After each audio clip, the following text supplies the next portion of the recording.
So hey guys, hello and welcome to my YouTube channel. So in this video we are talking about jaundice, but before we understand jaundice and try to figure out what the various types of jaundice are, we should first recognize and we should first understand the bilirubin metabolism, because this is very important in order to understand the jaundice and various types of jaundice. So if we talk about the bilirubin metabolism, the whole scenario is that the bigger picture is that we have these RBCs, and as these RBCs they get old, eventually they will be engulfed by the splenic macrophages, they will be engulfed by the macrophages in the lymph node and some in the liver, and this whole system is called as reticuloendothelial system. So the old RBC, they will be destroyed by the reticuloendothelial system, and as a result of the destruction of the old RBC by the reticuloendothelial system, we will get the hemoglobin that we will get the breakdown of hemoglobin into heme and globin. So the globin part, it consists of the proteins, so it will be recycled. Okay, the globin part, it will be recycled. But if we talk about the heme part, it consists of two things. Number one, it consists of iron and it consists of protoporphyrin rings. You know that the heme, it consists of iron and protoporphyrin, like you have read it in your med school.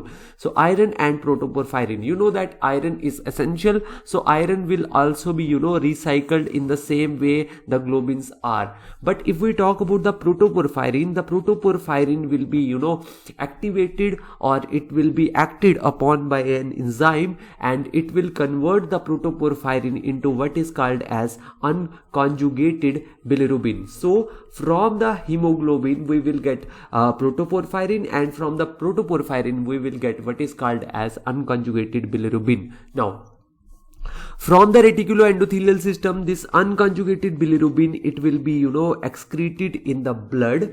It will be excreted in the blood, and in the blood it will be conjugated to a protein which is called as albumin. So we will have albumin and unconjugated bilirubin, which will be we will have albumin and we will have unconjugated bilirubin in the blood, and from the blood it will move towards the liver. Okay, so in the liver we have these hepatocytes, and these hepatocytes, they will take the unconjugated bilirubin and it will be acted upon by an enzyme which is called as UGT. Okay, which is called as UGT, or uridine glucuronyl transferase, which will add on the glucuronide, and it will convert the unconjugated bilirubin into conjugated bilirubin. I hope that you know this pathway and you have read it multiple times, be it biochem, be it path. So in this way conjugated bilirubin is produced inside the liver. So this is the liver, and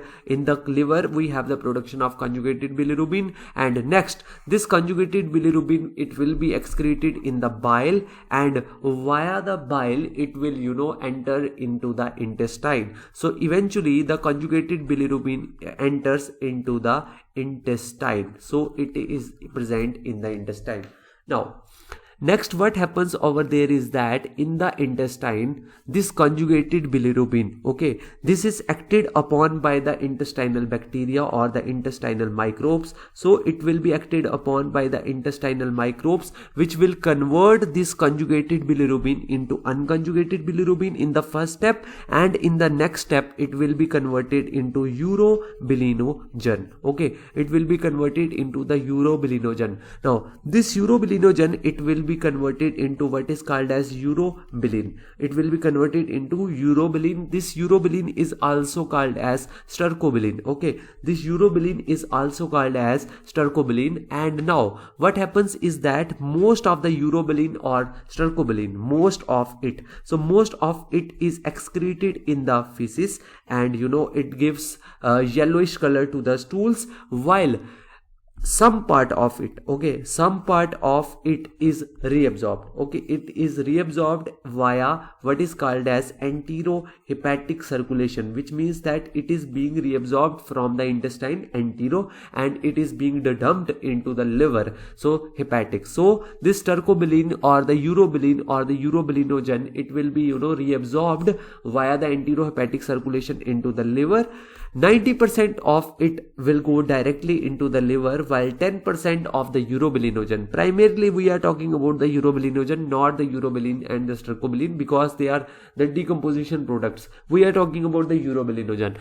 10% of it will go into the kidney and then like via the blood into the kidney, and then it will be excreted in the urine, and in the urine this urobilinogen will again get converted into urobilin, which will provide the yellowish color to the urine. So be it the yellowish color of stool, be it the yellowish color of the urine, they are both due to one single thing, that is the urobilin. Okay, so this thing is very, very simple and this thing is clear. Now if we talk about the jaundice, in this video I will just give an overview of like how we approach the jaundice. So if we talk about the jaundice is nothing but it is a condition in which there is increased amount of bilirubin. Classically they say that bilirubin should be greater than 2 mg per dl, so that we can see that there is yellowish discoloration of the skin and there is yellowish discoloration of the sclera. So jaundice is nothing but it is a condition in which there is increased level of bilirubin. So as a result of the increased level of bilirubin, there is yellowish discoloration of the skin and the sclera. But the question is that how does the jaundice arise, like what kind of jaundice it is. So naturally I will just give you a scenario. I will give you 3 scenarios in which jaundice can arise. Let's say that at the first place we talked about bilirubin. Let's say that bilirubin is produced in enormous quantities. Okay, let's say that the bilirubin is produced in enormous quantities, so that it cannot be handled. It cannot be handled by the liver. So as a result of this there will be jaundice. So as a result of this there will be jaundice. Okay. So first thing is that the bilirubin is produced in enormous quantities. So as a result of this it will not be handled by the liver. So this will result in jaundice.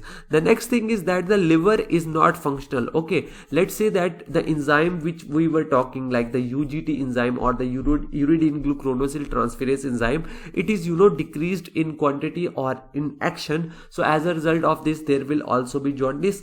Okay, now the third thing is that let's say the enzymes, they are absent. Okay, so the enzymes are absent. So as a result of the enzyme absence there will again be jaundice, because the bilirubin, it will not further be metabolized into conjugated bilirubin and thrown. So it will just accumulate behind the liver and there will be jaundice. Now the next thing is what is called as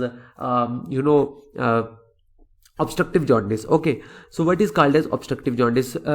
I'm just giving a broader overview. You don't get overwhelmed if you are not able to pick it up. Just go through this thing. Okay, I will repeat this thing again. In case of obstructive jaundice, what happens over there is that before the intestine, okay, before the bilirubin reaches the intestine, be it liver or be it the CBD, there is an obstruction. So as a result of this the bilirubin will back up. Okay, the bilirubin will back up in the CBD, it will back up in the liver, and ultimately it will appear in the blood, the conjugated bilirubin. And since the conjugated bilirubin is appearing in the blood, so there will be something called as jaundice. The third thing is the hepatitis. Okay, the third thing is hepatitis. In case of hepatitis there occur 2 things. Okay, first of all there occur the hepatic damage. As a result of the hepatic damage, the bilirubin which was within the hepatocyte, it will be released. So there will be increased conjugated bilirubin. And the second thing is that because there is hepatocyte destruction, and as a result of the hepatocyte destruction, the conjugating ability of the liver, it is decreased many folds. So therefore the unconjugated bilirubin, it will try to accumulate before the liver, and therefore there will be jaundice. So we have primarily three types of jaundice. The one in which the bilirubin was being produced in large quantities due to the destruction of the RBCs or due to the decreased conjugating ability of the liver is called as unconjugated hyperbilirubinemia. Now why it is called as unconjugated hyperbilirubinemia? Because the unconjugated bilirubin is primarily increased, while in case of obstructive jaundice there is increase in the conjugated bilirubin, so it is called as conjugated hyperbilirubinemia. And in case of viral hepatitis there is mixed, unconjugated bilirubin and conjugated bilirubin both are increased, so it is called as mixed hyperbilirubinemia. So this is all for today's video. I hope you like this video. For more videos like this, do subscribe to our YouTube channel.